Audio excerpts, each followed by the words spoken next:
Avant tout, bonne Saint-Patrick, bonne fête à tous les Patrick et surtout aux Patricia. Et j'en connais une, la coquine.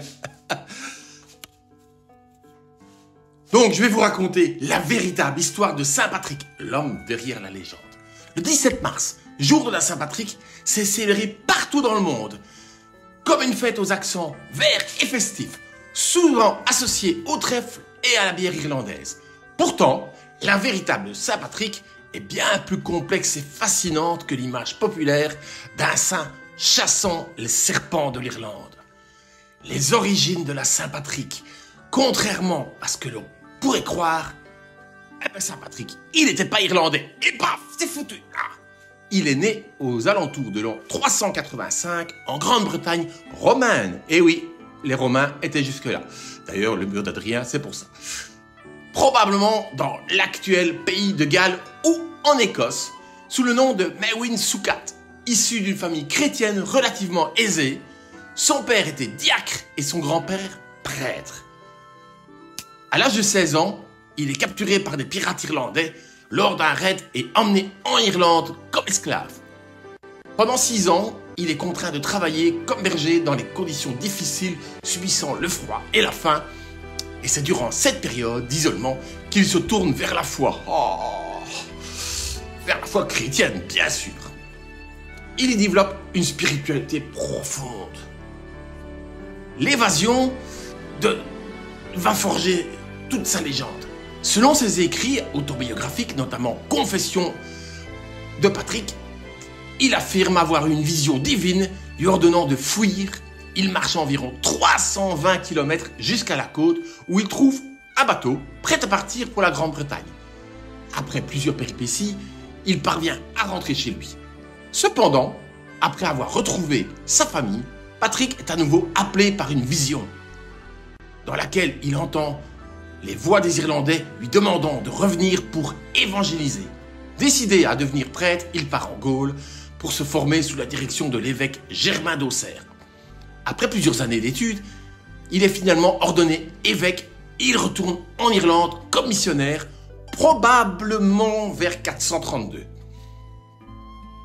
À son retour, l'Irlande est une terre païenne, dominée par le druidisme et les cultes polythéistes celtiques. Patrick entreprend de convertir les populations en prêchant et en bâtissant des églises. Sa mission est loin d'être facile. Il fait face à l'hostilité des chefs de clan et des druides. Mais il réussit à s'attirer le respect grâce à sa persévérance et à sa sagesse. Une légende raconte qu'il aurait utilisé le trèfle à 3 feuilles pour expliquer la Sainte Trinité. Évidemment, le Père, le Fils et le Saint-Esprit.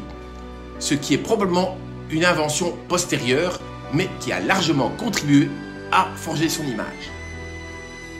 L'une des légendes les plus célèbres est celle selon laquelle Saint-Patrick aurait chassé tous les serpents d'Irlande. En réalité, il n'y a jamais eu de serpent dans cette île depuis la fin de la dernière période glaciaire. Ce récit est sans doute symbolique, représentant la victoire du christianisme sur les anciennes croyances païennes. Saint-Patrick est mort le 17 mars 461, probablement dans le comté de Down, pas Downtown, Down en Irlande du Nord. Son influence fut telle que l'Irlande est devenue une grande partie chrétienne peu de temps après sa mort. Le 17 mars, a fortiori, est devenu un jour de fête pour commémorer sa mort, mais aussi pour célébrer l'identité et la culture irlandaise à travers le monde. Bien que certains aspects de sa vie soient encore entourés de mystères et d'interprétations légendaires, il reste une figure essentielle de l'histoire irlandaise.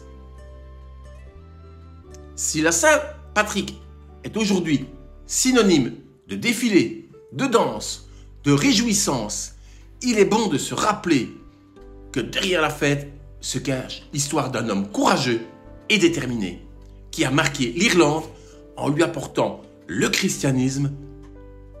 Il est plus qu'un simple symbole folklorique. Saint-Patrick incarne la persévérance, la foi et la rédemption. Sur ce, buvez pas trop, quoique modération n'est pas de la fête.